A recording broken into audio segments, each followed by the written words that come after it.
Hello everyone. Today we are going to know how to process our translation using TWS. This session is designed for vendors who started working with TWS, and it provides an explanation for the essentials of this tool, and it's intended for internal projects and tailored to guide translators only.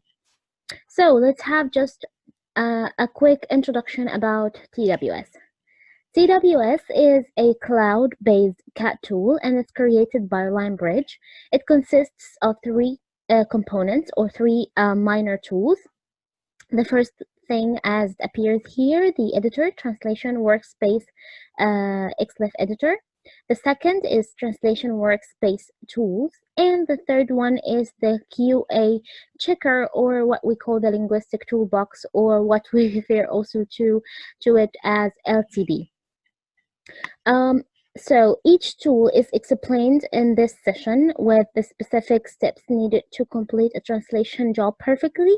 And in order to start working on any TWS you have as a vendor or a linguist, you must have the credentials for it, which means that you will be provided a username, a password, and also a tenancy and the translation memory's name, so we know why would we use it. So first of all, let's just double click on the editor. So the tool opens. Now, first of all, we are going to have the file that we need to translate. Just drag and drop it. Now the file appears, but you will not be accessed to the translation memory unless you are connected. So you need to change this button right here from not connected to connected. So for me, I have my own password and then I'm going to click on OK. Now I'm getting connected. Now, as you can see here, with the translation memory's name that you are provided, you're just going to choose its name from the wizard that is going to appear to you. So I have here my testing. I'll just click on OK so I get connected to it.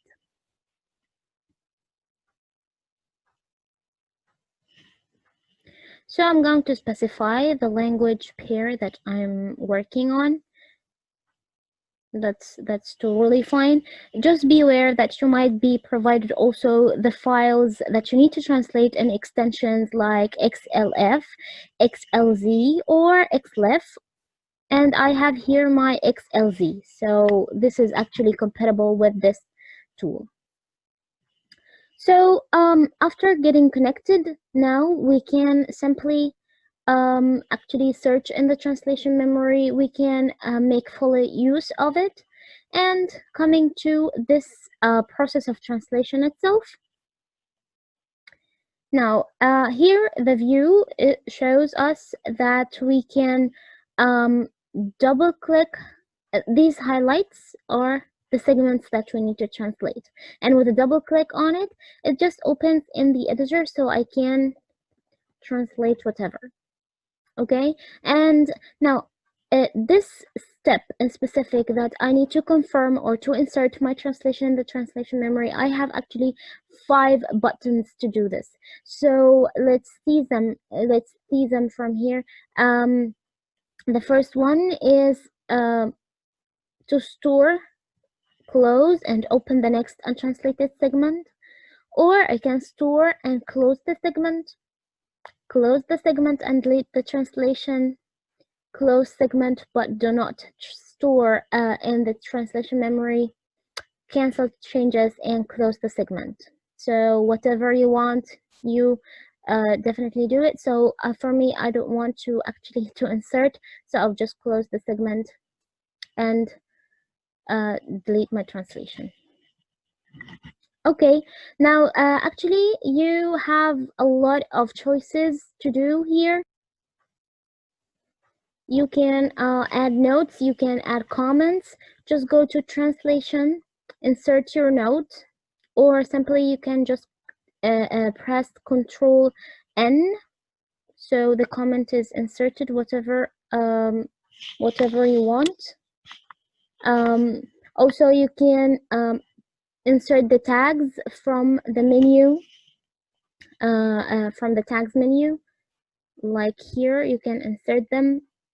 And it's actually originally inserted, but if you want to like remove it, like remove one in specific or remove them all, you can simply do this, and you can manage all the tags from this menu right here.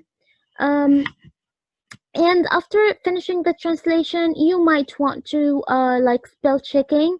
This is done through F7. Press on F7 if there's something different with your laptop, so you might want to press function F7. So you have the spell checking configuration.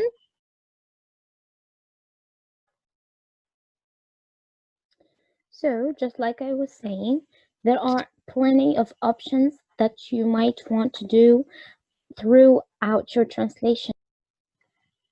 So if you would like to add a comment or a note, you can simply do this from translation menu and add a note, or simply click on Control N. It means that you're going to insert a note. There are a lot of ways to manage the tags. Simply you can do this from tags menu, and if you want to like have a basic word count or segment count, you can do this from the menu tools. Click on statistics, then you'll have this basic word count and segment count of the translated, the untranslated, the approved, and so on.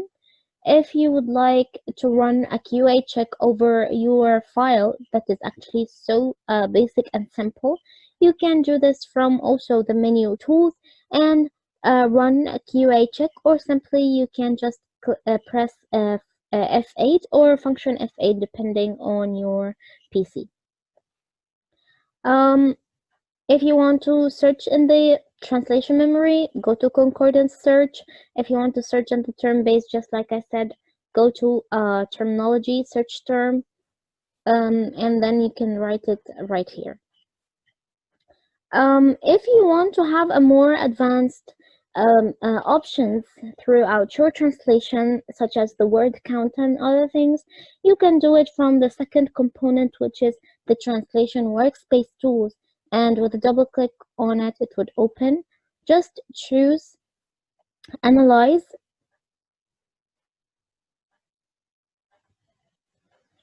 Enter your credentials with the username, the password, and the tenancy, and of course you remember the translation memory's name with the pair of the languages that you are translating from and to.